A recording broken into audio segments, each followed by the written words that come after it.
පළාත් පාලන ඡන්ද විමසීමෙන් පස්සේ සභාපති සහ උපසභාපති එහෙම නැත්නම් නගරාධිපති සහ නියෝජ්‍ය නගරාධිපති තෝරාපත් කර ගැනීම සම්බන්ධයෙන් ක්‍රමවේද දෙකක් ක්‍රියාත්මක වෙනවා.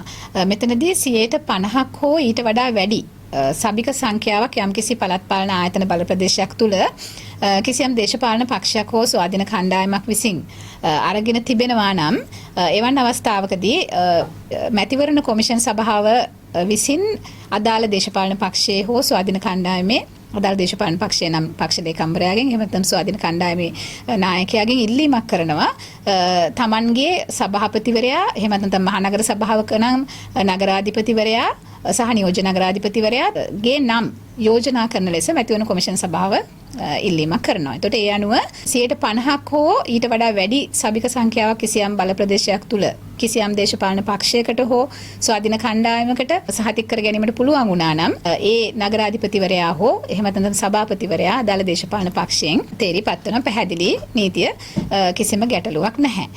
නමුත් මෙතනදී ගැටලු සහගත තත්ත්වය උද්ගත වන්නේ දැන් අද අපි දැක්ක ඡන්ද ප්‍රතිඵල අනුව අපි දැක්ක බොහෝ පළාත් පාලන ආයතන තුල 50% හෝ ඊට වඩා වැඩි ප්‍රතිශතයක් කිසිදු දේශපාලන පක්ෂයකට ලබා ගැනීමට නොහැකි වූ පළාත් පාලන ආයතන බල ප්‍රදේශ ගණනාවක්ම තිබෙන බව.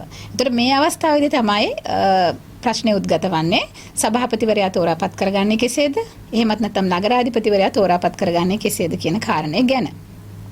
එතකොට මෙතනදී ඇත්තටම නීතිය පැහැදිලිව සඳහන් කරලා තිබෙනවා මෙවන් අවස්ථාවක ඒ පළාත් පාලන ආයතනය සඳහා පවත්වනු ලබන පළවන රැස්වීමේදී ඒ පළාතේ පළාත් පාලන කොමසාරිස්වරයා විසින් මුලසුන දරන රැස්වීමක් පවත්වා ඒ රැස්වීමේදී ඒ සභාවේ සිටින සභිකයින්ගේ ඡන්දයෙන් ඒ සභාපතිවරයා හෝ එහෙම නැත්නම් නගරාධිපතිවරයා තෝරාපත් කර ගැනීම සිදු කළ යුතු බව.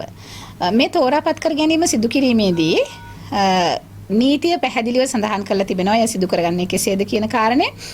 එහිදී පළාත් පාලන කොමසාරිස්වරයාට හැකියාව තිබෙනවා ඔවුන්ට නම් යෝජනා කරන ලෙස ඒ අදාළ බල ප්‍රදේශයේ සිටින සභිකයින්ට ඔවුන්ගේ නගරාධිපති එහෙමත් නැත්නම් සභාපති විය යුතු පුද්ගලයින්ගේ නම් යෝජනා කරන ලෙස දැන්වීමට ඒ ලෙස යෝජනා ස්ථිරත්වයක් කර ගැනීමෙන් පස්සේ එක් අයෙක් පමණක් නම් යෝජනා වී තිබෙන්නේ වන් අවස්ථාවකදී නීති ඉතා පැහැදිලි පළාත් පාලන කොමසාරිස්වරයාට හැකියාව ලැබෙනවා ඒ පුද්ගලයා ඒ බල ප්‍රදේශයේ සභාපති එහෙමත් නැත්නම් නගරාධිපති ලෙස තේරිපත් වූ බව ප්‍රකාශයට පත් කරන්න.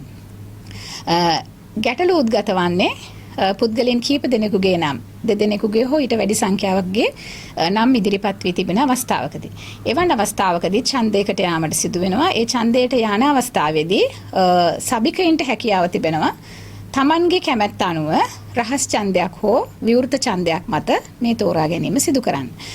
ඒ අවස්ථාවේදී පළාත් පාලන කොමසාරිස්වරයාට යම්කිසි අභිමතයන් ලබා දී තිබෙනවා කුමන ආකාරයේද මේ තෝරාපත් කර ගැනීම සිදු කරන්න කියන කාරණය ගැන. කෙසේ වෙතත් අවසාන වශයෙන් බල ප්‍රදේශයේ තේරීපත් වී ඇති සභිකයින්ගේ ඡන්දයෙන් තමයි එවන් අවස්ථාවකදී සභාපතිවරයා එහෙමත් නැත්නම් මහනගර සභාවක නම් නගරාධිපතිවරයා ඒ වගේම නියෝජ්‍ය නගරාධිපතිවරයා සහ උපසභාපතිවරයා කියන අය තේරීපත් වෙන්නේ.